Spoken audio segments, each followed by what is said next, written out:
good right here. He managed to take this out, and he's really keeping him at bay at this expansion. But I think he's, when you look at the army size, he's fallen behind in the army size because of all this micro that he's doing. So now he's really got to get more hatcheries up, and there's going to be a huge army moving in right here. And holy crap, okay, yeah, okay, so there are a lot of hydras here, and it doesn't look like there's much at all to take care of these. Now imagine if half of these were banelings. That would splash all over these guys. Beautiful fungal growth. There was, I think, one infester sitting back here, and fungal growth is a great thing to have against these massive hydras. And if he could have fungal growth them, and say if he had, you know, just a few banelings thrown in there, totally different amount of damage. I mean, right now, you know, that infester is spent, so he gets taken out by a roach, no big deal.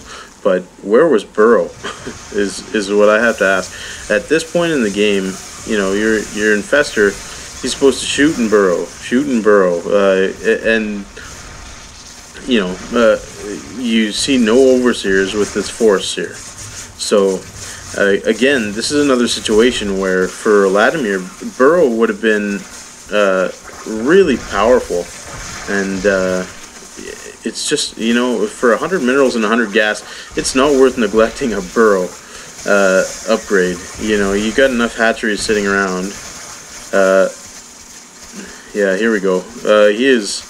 He's really taking a beating. The Ultralisk den goes down, but as we see in the production screen, we got 5 Ultralisks about to pop out, and these eggs are getting focused down, and of course, look what's inside them is Ultralisks.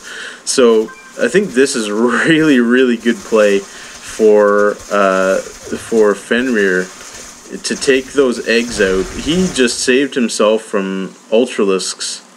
Like, it was going to be 5 Ultralisks popping out, and now we got 3. So it was really good for him to pay attention to those eggs.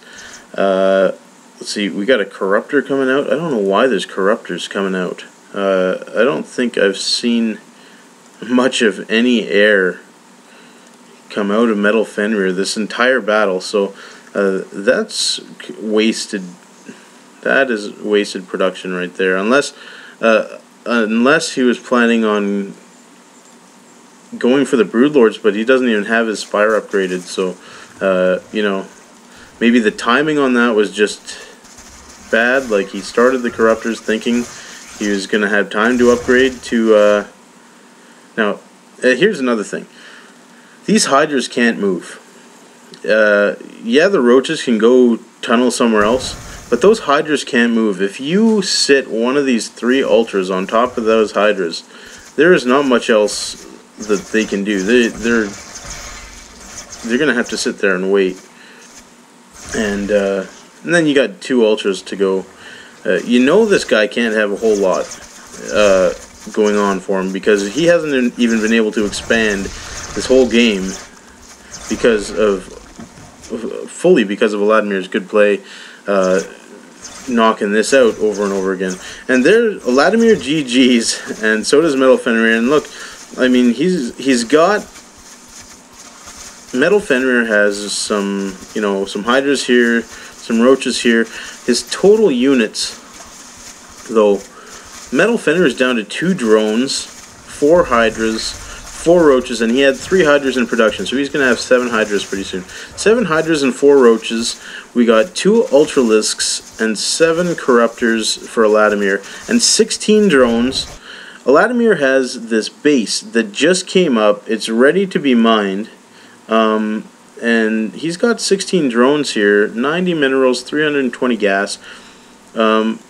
He could really have sent some drones up here and tried to get something going. If he could have saved those Ultras, just backed off a little bit, and like, he's Metalfenrir is mined out here, and if Eladimir had kept his Ultras kind of out here, just waiting to bolster up his troops again, Metalfenrir has 210 minerals. He can't build another hatchery without doing some long distance mining with his 2 drones.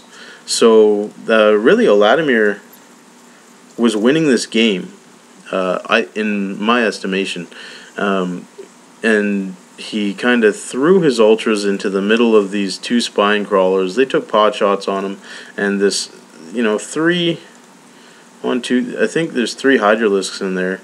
Yeah, 3 hydralisks managed to take out the ultras, and he was winning the game. So, quite a few mistakes that, if I had to say, it probably resulted from a lack of scouting. So I think Eladimir GG'd in a game that he won. He just didn't know it. So I guess that's another lesson. Don't give up too early. You just never know. You have 16 drones sitting around. You have a hatchery. Just keep plugging away, and you never know. Like, you could be ahead. So that's it for this. I think it was a good game. It was a fun game to watch, and I guess that's it for me.